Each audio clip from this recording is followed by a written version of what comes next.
दूसरा मेथड है हमारे पास जिसे हम लोग कहते हैं बैरियर मेथड।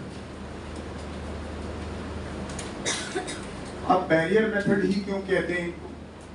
क्योंकि यहां भी हम वही सेंटेंस लिखने जा रहे हैं, we prevent meeting of sperm and ova, लेकिन शब्द थोड़ा सा बदल देंगे कि बैरियर मेथड क्या करता है, दैट प्रिवेंट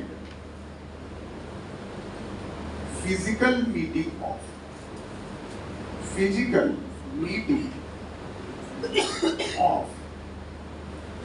स्पर्म एंड ओवा। आप ध्यान से देखें तो अभी मैंने वही सेंटेंस कहा, that is no fertilisation, fertilisation नहीं। तो आपको लगेगा बात तो वही कर रहे हो जो आपने ट्रेडिशनल मेथड में की थी, बस एक नया शब्द लिख के घूम रहे हो फिजिकल।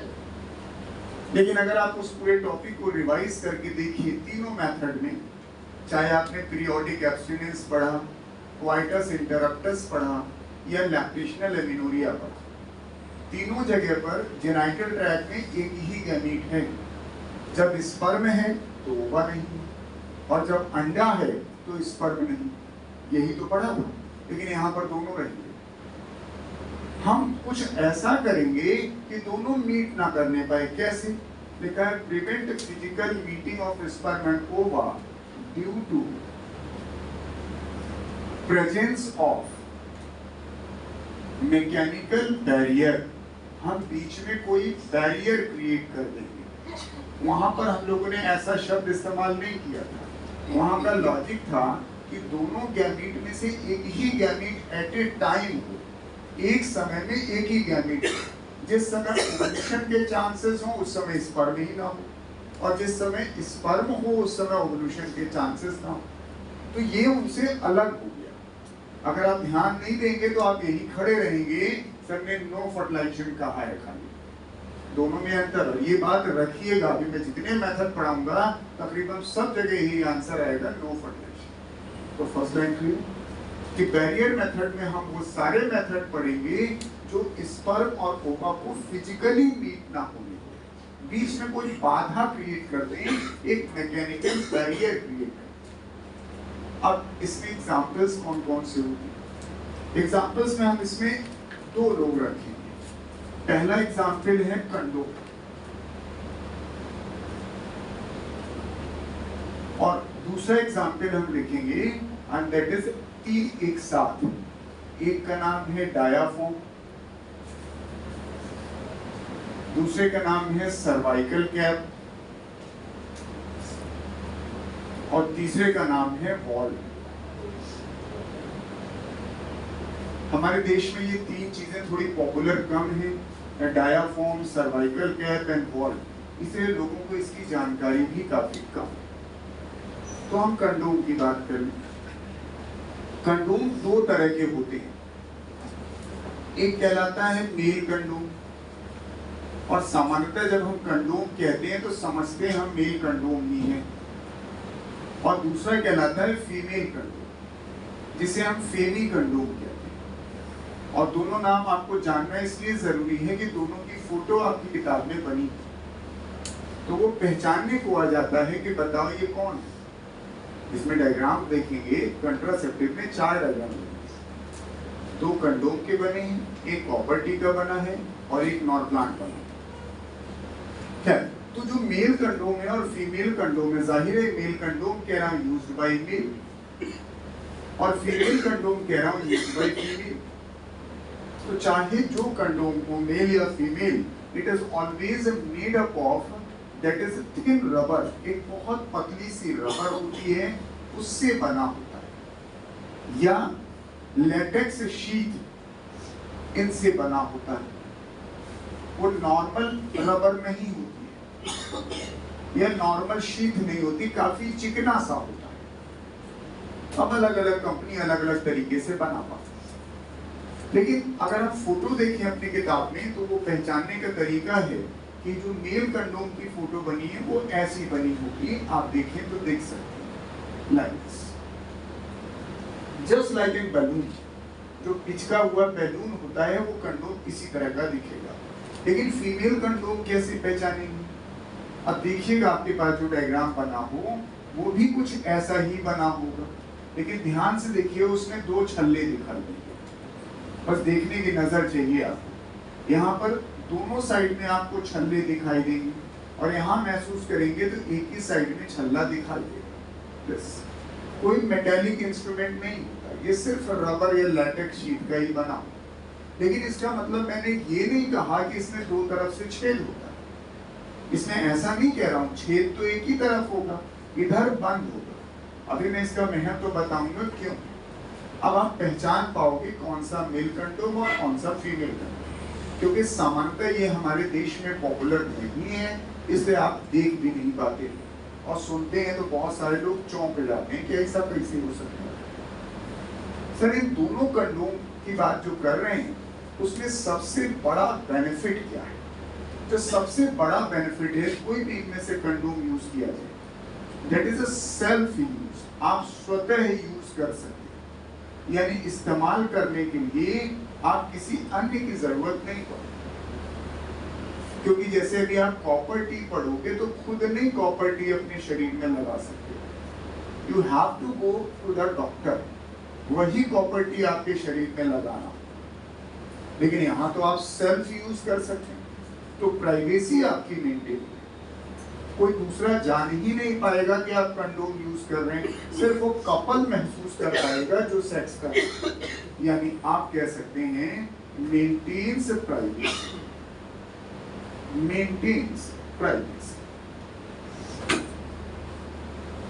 अब यूज कैसे करते हैं? जब मेल कंडोम को यूज करना चाहेगा तो सेक्स के जस्ट पहले इस गुब्बारे जैसे स्ट्रक्चर को अपनी पेनिस के ऊपर चढ़ा देगा। यानी हम अगर आपको ऐसे दिखाएं और ये कहें ये मेल का पेनिस है, तो उस समय स्थिति कुछ इसकी ऐसी है, वो इस कंडोम को इसी पेनिस के ऊपर ऐसे चढ़ा देगा।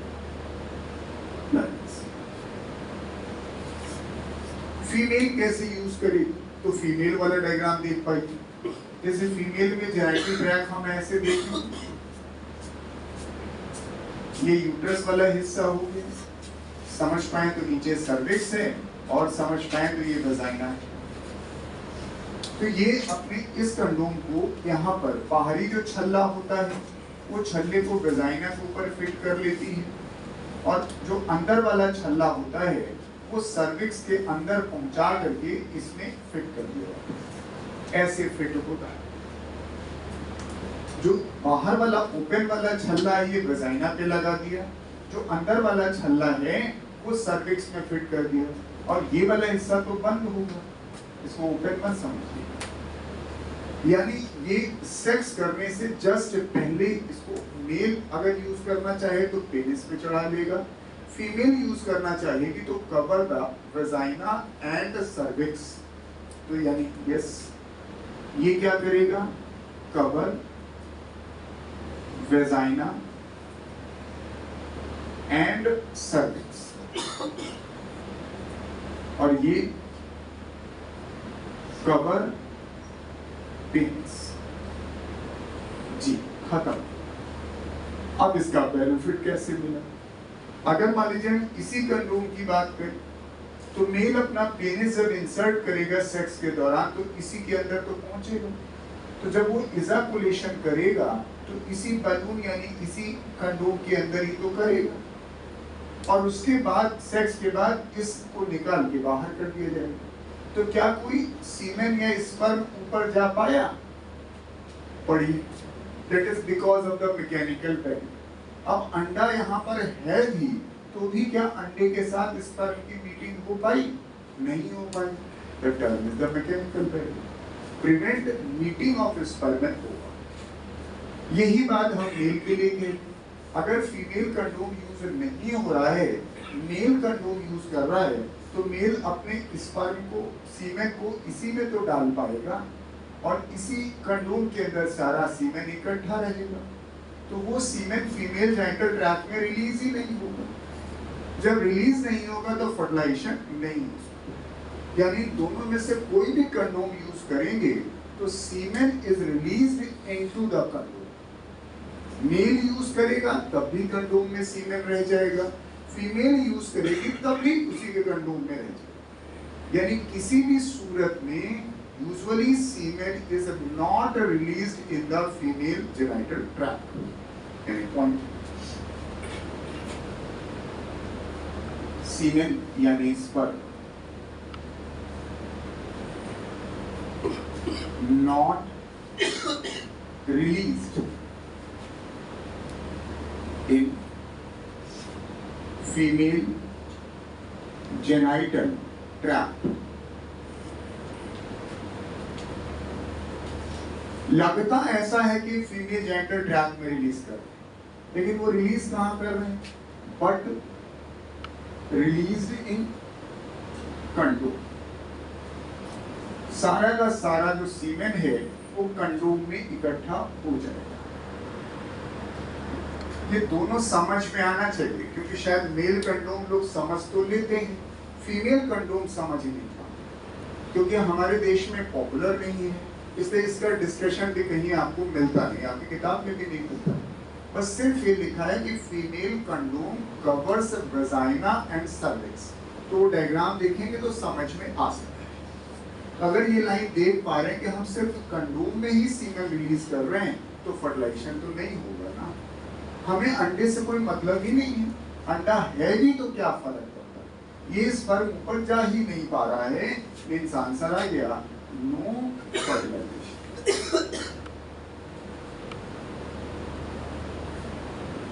मैकेनिज्म समझ में आ गई? अब दूसरी खास बात कि इस कंडोम की पॉपुलैरिटी किसकी वजह से? क्योंकि बड़ी पॉपुलर ब्रांड है जो आपकी किताब में दिया है, हालांकि बहुत सारे पॉपुलर ब्रांड हैं, बट आपकी किताब में जो नाम दिया है वो है निरोध। निरोध का मतलब ही होता है अवरोध, और अवरोध ही तो पढ़ा रहे हैं आपको मैकेनिकल में। तो जो टेक्निकली आपके सरकारी अस्पतालों में उपलब्ध है वो निरोध के नाम से उपलब्ध है। अदरवाइज ब्रांड्स बहुत सारे हैं, पर मैं बहुतों को आप नाम इधर उधर सुनते हैं। लेकिन ये पॉपुलर किस वजह से है? इसकी पॉपुलैरिटी कंट्रासेप्शन की वजह से नहीं, इसकी पॉपुलैरिटी इसलिए है क्योंकि it prevent us from prevention from STD, sexually transmitted disease से ये बचाता है। आपके इस चैप्टर में एसटीडी भी एक टॉपिक है, तो उसका नाम बदल गया है। 4 साल पहले इसका नाम बदल करके एसटीआई कर दिया, सेक्सुअली ट्रांसमिटेड इन्फेक्शंस के नाम से टॉपिक। क्योंकि अब हम लोग 12th क्लास में होते हैं तो ज्यादा अंतर नहीं जानना चाहते, लेकिन डिजीज और इन्फेक्शन में अंतर होता है। इन्फेक्शंस उन्हें कहते हैं जो एक व्यक्ति से दूसरे व्यक्ति तक ट्रांसमिट हो सकते हैं, उसे हम इन्फेक्शंस कहते हैं। डिजीज ट्रांसमिटेड भी हो सकती है और नहीं भी हो सकती। जैसे फॉर एग्जाम्पल मुझे डायबिटीज है, तो diabetes is a disease not the infection. Diabetes हमसे आपको नहीं है, ये बीमारी है लेकिन इन्फेक्शन नहीं। लेकिन एसटीडी के बारे में जब पढ़ा गया तो पता चला कि एक व्यक्ति से दूसरे व्यक्ति को पहुंच जाती है, तो वो नाम सुधार कर दिया एनसीईआरटी ने, कहा एसटीडी की जगह हमें एसटीआई बोलना चाहिए। लेकिन हम लोग की जबान पे अभी भी एसटीडी ही चढ़ा हुआ है, तो इसकी पॉपुलैरिटी इसी वजह से। हाँ, दूसरा पॉइंट कह रहा था कि हमारी जो एसटीडी है वो फैलने की एक ही वजह है, वो फैलेगी तभी जब मेल की mucous membrane, genital mucous membrane comes in the contact of female genital mucous membrane। हमको एसटीडी है, हमारे गालों को छू लीजिए तो आपको एसटीडी नहीं हो जाएगी, क्योंकि ये गाल म्यूकस मेम्ब्रेन नहीं है, और जिससे आप छू रहे हैं ये भी म्यूकस मेम्ब्रेन नहीं। अगर हमारे जेनाइटल म्यूकस मेम्ब्रेन फीमेल के जेनाइटल म्यूकस मेम्ब्रेन के कांटेक्ट में आएंगे तभी एसटीडी फैलेगी। इसलिए एसटीडी पढ़ाते वक्त कहा जाता है कि जानिए कि हम कैसे बच सकते हैं। छूने से, बैठ लेने से, जूठा खा लेने से, कपड़ा पहनने से एसटीडी नहीं फैलती। तो यहाँ पर क्या होता है कि कई बार देखा गया कि सेक्सुअल एक्टिविटीज करने के दौरान ये रप्चर हो जाता है। तो रप्चर हो जाता है तो कंट्रासेप्शन फेल हो जाता है। लेकिन सर अगर रप्चर नहीं हुआ तो किसी भी सूरत में मेल का जो जेनाइटल म्यूकस मेम्ब्रेन है फीमेल जेनाइटल म्यूकस मेम्ब्रेन के कांटेक्ट में नहीं है। तो जो पॉपुलैरिटी है उसकी वो कंट्रासेप्शन की वजह से नहीं, मैं तो पढ़ा रहा हूँ इसलिए कि एक मेथड जरूर। पॉपुलैरिटी सिर्फ इसलिए है that is only because it prevent us from transmission of STI. The point is popularity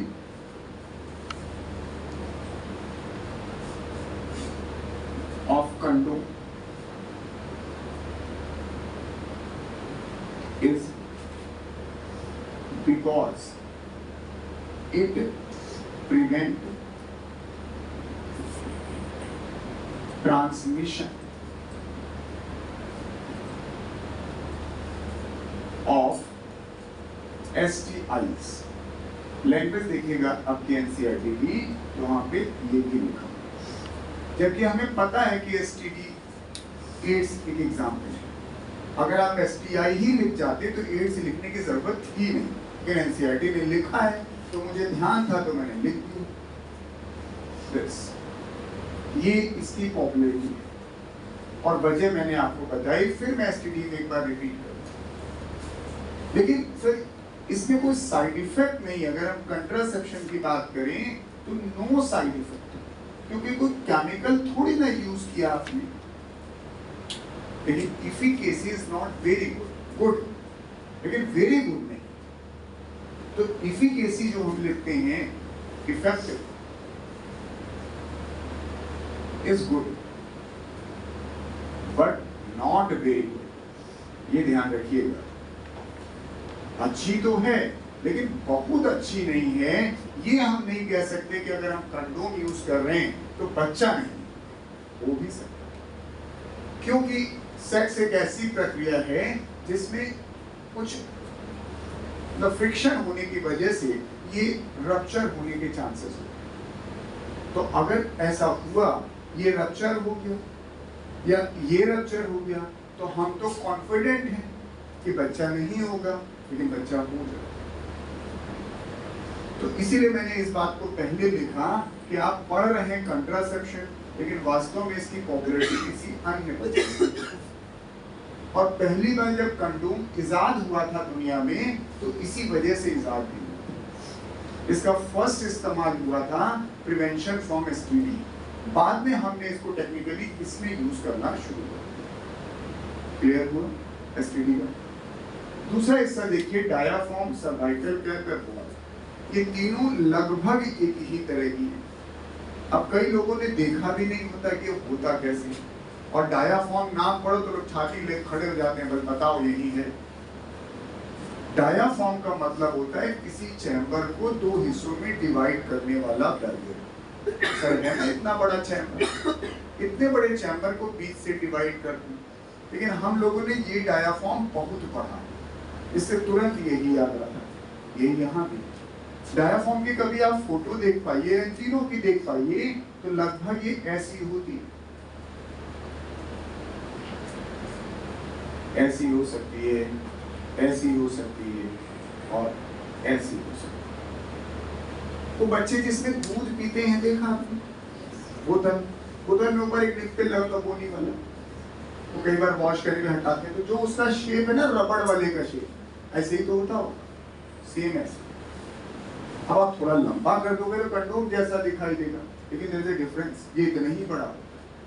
दूसरा पॉइंट है, कई बच्चों को पता नहीं कहां से लगता है कि मेटल का बना, ये मेटालिक नहीं होता, इट इज ऑफ रबर, बना ये रबर का होता है। और ये सिर्फ एक मिथ है लोगों में कि नहीं सर ये डायाफ्राम है, छल्ला है, तो हमेशा मेटल होगा। प्योर जैसे वो रबर है वैसे ये भी रबर, लेकिन इसकी रबर एकदम थिन नहीं, थोड़ी थिक होती। दूसरी खास बात, ये इनसे डिफर क्यों करता है? सर यहाँ भी प्राइवेसी मेंटेन रहती है, सेल्फ यूज होता है, लेकिन इस जगह पर एक शब्द और आना चाहिए, ये डिस्पोजेबल है। कंडोम एक बार यूज कर देते हैं तो उसके बाद दोबारा यूज नहीं हो सकता, उसे आपको फेंकना होगा, क्योंकि उसमें सीमेंट इकट्ठा हो जाता है। और इसकी खास बात है ये रीयूजेबल,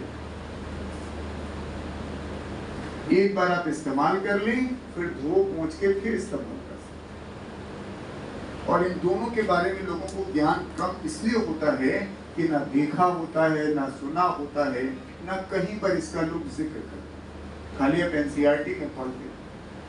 अब इसकी मैकेनिज्म देख लीजिए कि कैसे काम करता होगा, तो ज्यादा समझ में आ जाएगा। यस, जैसे हम फिर से फीमेल जेनिटल ट्रैक्ट को दिखाएं, क्योंकि ये सिर्फ फीमेल यूज करती है, ये मेल यूज नहीं कर सकते।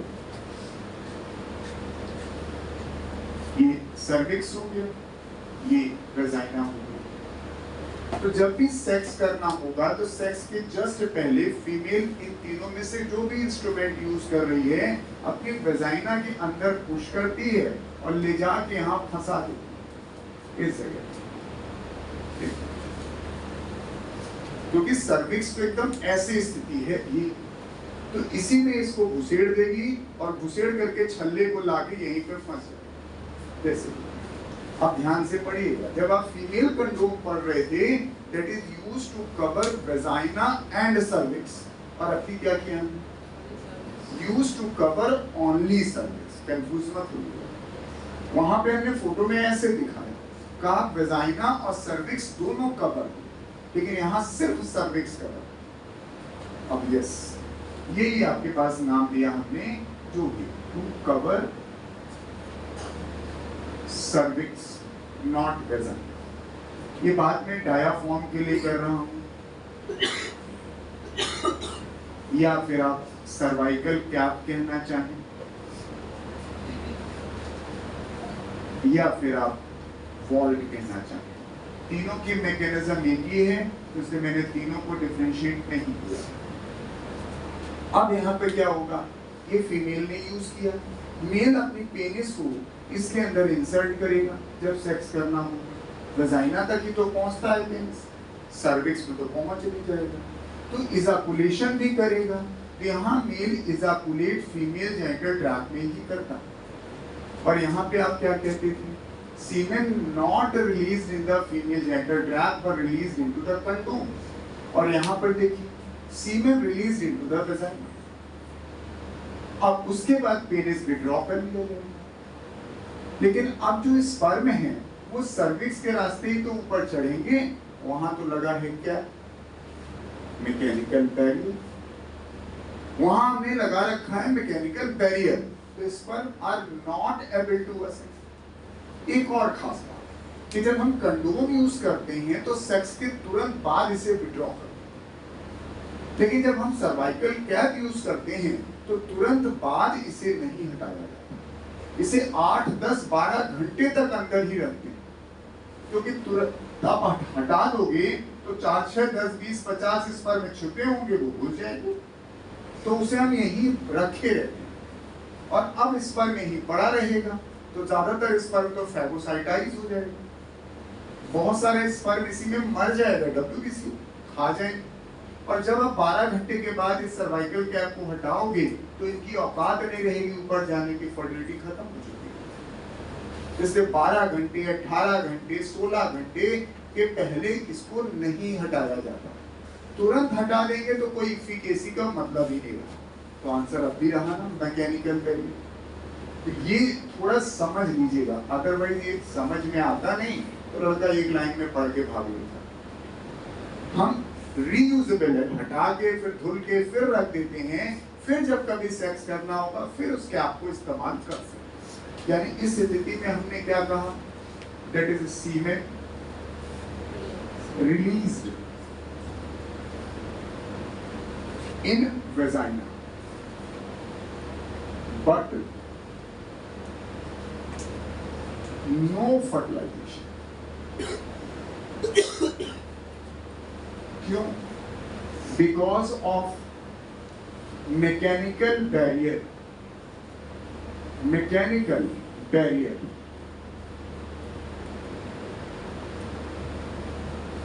ऑफ बीज। बीज से लिख रहा हूं कौन, 3 नाम लिख के दोबारा लिखिए, क्लियर हो गया?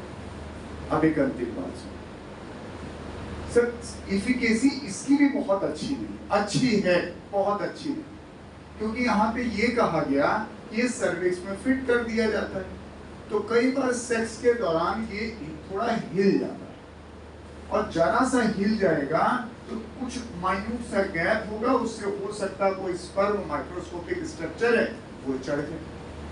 दूसरी खास बात, आपने कहा सेक्स के बाद ये 8 घंटे 12 घंटे 16 घंटे फीमेल सर्विक्स में ही रखेगी, तो वो बैठी तो रहेगी नहीं 16 घंटे तक, वो अपने रूटीन वर्क करेगी, तो उसमें भी कई बार ये हिल जाता है, और हिलते ही कुछ गैप मिल जाता है तो 2-4 स्पर्म ऊपर जा सकते हैं। तो अगेन फिर सेम पॉइंट है, efficacy is good but not very good. तो हमें लगा काम तो बढ़िया है भाई, एसटीडी से ये बचाता है कंडोम, ये एसटीडी से नहीं बचाता है, सिर्फ इसमें लिखा है popularity, it will never prevent from STD,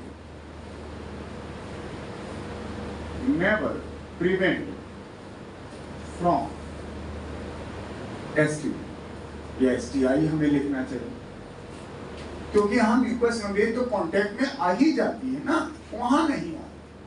तो अब एक समस्या बची कि भैया मेथड तो ठीक ठाक है, कोई आपके पास साइड इफेक्ट नहीं है, तो कुछ ऐसा नहीं कर सकते कि हम इसकी इफिकेसी बढ़ा दें। तो किया, बाजार में बहुत सारी क्रीम आती है, जेली आती है, या फोम, फोम का मतलब झाग, वो आती है, तो उनके अंदर स्पर्मिसाइडल एजेंट होते। तो अगर हमें सेक्स करना है और पहले से वो क्रीम उसी के वजाइना में डाल दें, और उसके बाद अगर हम यहाँ पर पहुंचाएंगे या यहाँ डाल दें इन जगह पे, जैसे इसी डायग्राम में पढ़ लीजिए, मैं ये कहूँ कि पहले से मैंने क्रीम इसमें भर रखी इस जगह पे, अब अगर गलती से ये रप्चर भी हो गया तो जो स्पर्म बाहर निकलेंगे वो मर जाएंगे, क्योंकि जो क्रीम हम इस्तेमाल कर रहे हैं उसमें स्पर्मिसाइडल एजेंट होते हैं। तो यस, पॉइंट लिख सकते हैं, स्पर्मिसाइडल क्रीम्स, जेलीज या जेल और food can be used along with it, along with it। किस लिए भैया यूज करते हैं? टू इंक्रीज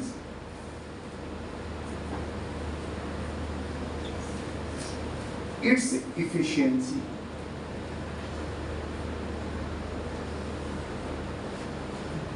अब इसमें जो क्रीम, ऑइंटमेंट या जेल इस्तेमाल कर रहे हैं उसमें कौन सा स्पर्मिसाइडल एजेंट होता है वो सिलेबस में नहीं, बस सिर्फ इतना आपकी किताब में लिखा है स्पर्मिसाइडल एजेंट होते हैं। नोनोजाइनॉल नाम का एक केमिकल है, वही पाया जाता है, but that is not used as a learning. तो अगर हम साथ में उनको भी यूज करेंगे तो वो स्पर्मिसाइडल एजेंट जो होंगे वो स्पर्म को किल कर देंगे, और स्पर्म किल हो जाएगा तो ऊपर चढ़ने की संभावनाएं निम्न हो जाएगी। क्लियर होगी?